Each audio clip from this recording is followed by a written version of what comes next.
like literally kneeing and cheap shotting C in the throat. Like if she did that to any of our teammates, we'd be pissed. But like they're definitely targeting her, and the league and the refs do nothing to protect her. Watch Sophie's body language. The moment the conversation turns to that play, her expression completely changes. This isn't ordinary frustration. It's the reaction of someone who believes she witnessed something that crossed the line. And despite knowing there could be consequences for speaking publicly, she isn't holding back. The incident happened during the Mercury vs. Fever game in July 2024. Caitlin Clark attacked the basket, and Alyssa Thomas made heavy contact that quickly became one of the season's most controversial plays. The officials let play continue, but after reviewing the footage, the WNBA issued Thomas a one-game suspension, confirming the league believed the contact warranted discipline.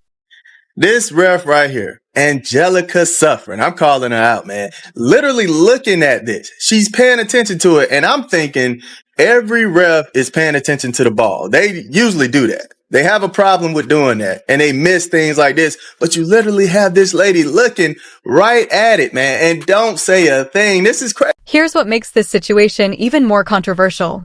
Sophie Cunningham has now confirmed what many fans suspected while watching the game live.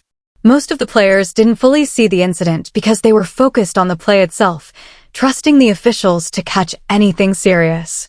The attention instead turns to referee Jenna Schroeder, who appeared to have a clear view of the contact from only a few feet away.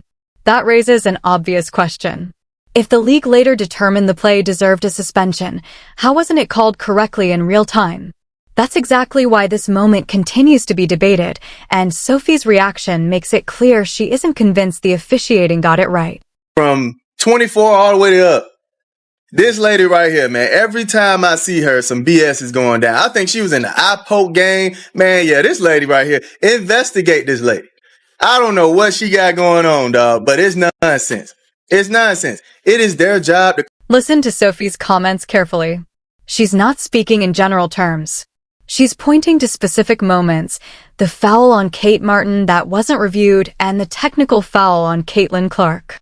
In her view, these aren't isolated incidents, but part of a bigger pattern. That's why this debate goes beyond one missed call. Clark has brought record TV ratings, sold out arenas, and millions of new fans to the WNBA. With that kind of impact, many believe the league has a responsibility to ensure its biggest stars are protected through consistent officiating. The NBA faced a similar challenge during Michael Jordan's era. As the league grew around its biggest star, officiating gradually adapted to limit excessive physical play. Many fans believe the WNBA is now facing that same decision. On it, that's cool. Why would you ever put me on it? But people are up in arms that Caitlin's not on it. And then also watching her get kind of her ass kicked last night. I do see everyone being like, why does the league not protect this person? I don't want to get in beef with Kathy either, but it is like she's jealous of her, or like thinks that like because she's a bigger face than her or like anyone the WNBA's had, that she like won't give her the platform. It's so weird. It's so bizarre. Now the spotlight shifts to WNBA Commissioner Kathy Engelbert. Sophie Cunningham doesn't hide behind vague comments or indirect criticism. She calls the situation out directly. Her biggest point centers around the league's 30th anniversary promotional poster, a campaign designed to celebrate the WNBA's past, present, and future. What immediately caught fans' attention was Caitlin Clark's absence. Coming off one of the most impactful rookie seasons in league history, Clark had helped drive record television ratings, sold-out arenas, and a massive wave of new interest in the WNBA. Yet, she wasn't included in one of the league's biggest marketing campaigns. Sophie believes that decision sent the wrong message. In her view, when one player is bringing unprecedented attention to the league, that player should naturally be part of its biggest promotional efforts. Whether the omission was intentional or simply a marketing decision remains open to debate, but it quickly became one of the most discussed topics among fans. The controversy has only added to the growing perception that the league hasn't fully embraced the impact Clark has had on its recent growth. At least I should never. That should be Caitlin. That should be Kelsey Mitchell. That should be Aaliyah Boston. Like, why are we putting random players on there? I'm one of them. And that's the funny thing, man. I actually thought that it might have been Caitlin's brand getting in the way of getting on that poster, you know, using her likeness and all that. But that same company actually sold necklaces with Caitlin Clark's face on it. So that couldn't be the issue, right? And honestly, man, it would behoove the WNBA and Kathy to actually try to protect Caitlin, man. We seen the Jordan rule come out and how the NBA was protecting Jordan after seeing him get his butt whooped all up and down the court with the Pistons.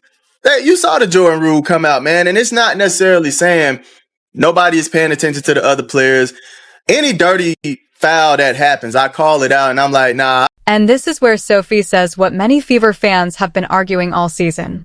In her view, the WNBA should be building its marketing around Caitlin Clark, Kelsey Mitchell, and Aaliyah Boston, the players driving the league's biggest story. Instead, she believes the league has missed opportunities to fully capitalize on Clark's popularity. The numbers support why this conversation matters. Indiana Fever attendance exploded, home games sold out, and road arenas saw record crowds whenever Clark was in town.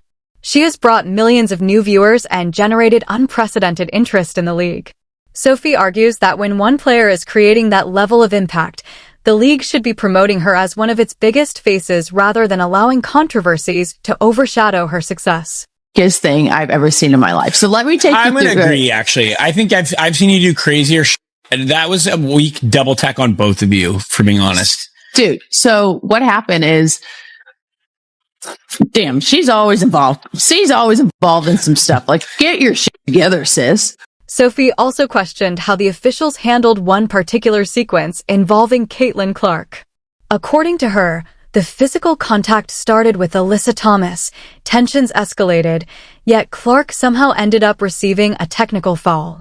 Sophie says she simply approached the referee to ask why Clark was penalized while the players who escalated the situation weren't. Instead of getting an explanation, she was assessed a technical foul herself. Moments like that, she argues, highlight the inconsistency that frustrates players and fans alike. That's the bigger issue. When dangerous contact appears to go unpunished while relatively minor reactions draw technical fouls, it creates confusion about how games are being officiated. Whether people agree with Sophie or not, her comments reflect a growing concern that consistency, not just physicality, is becoming one of the league's biggest challenges.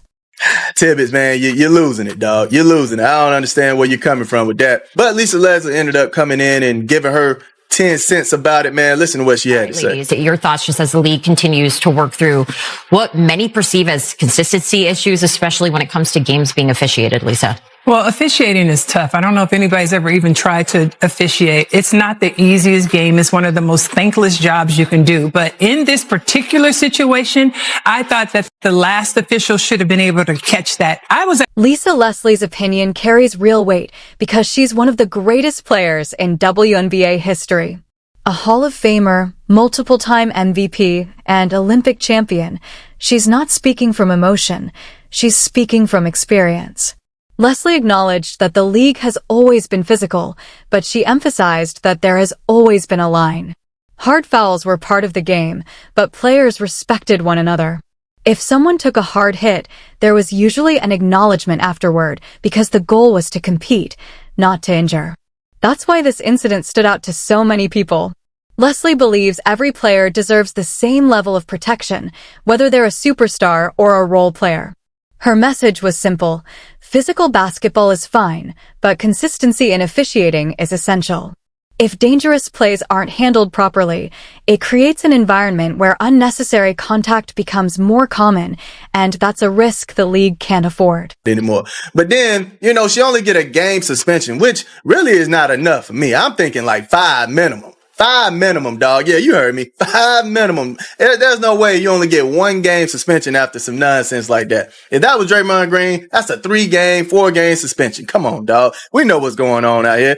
I mean, I don't understand why you don't send a message. This is the perfect time to send a message for Caitlin Clark. At least show that this nonsense would not be allowed against Caitlin Clark anymore. Kathy, I'm talking to you. This would be the perfect time to make an example out of AT so this nonsense can stop. As you heard Sophie, we see it all the time. We see this nonsense all the time, man. Kathy, you have to do something.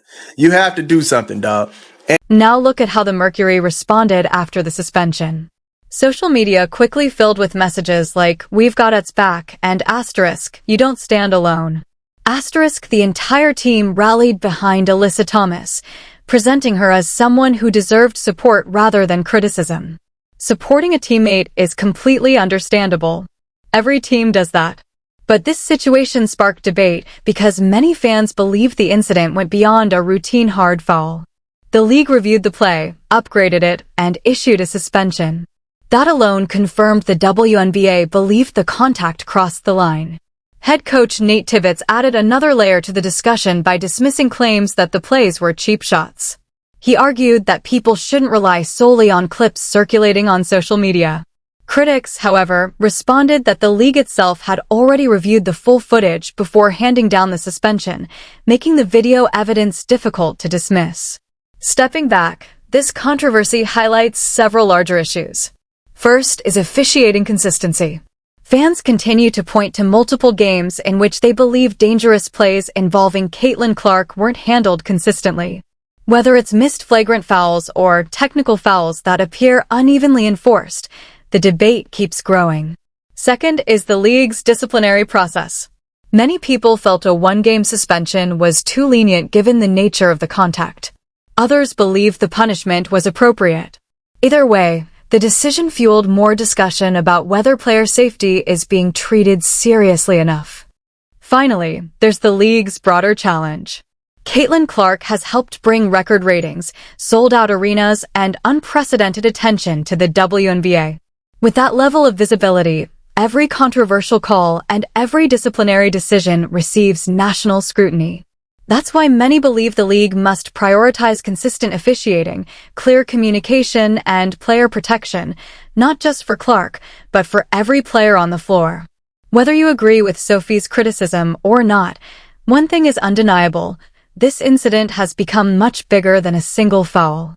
It's now part of a wider conversation about officiating standards, league leadership, and how the WNBA plans to handle the spotlight that comes with its growing popularity.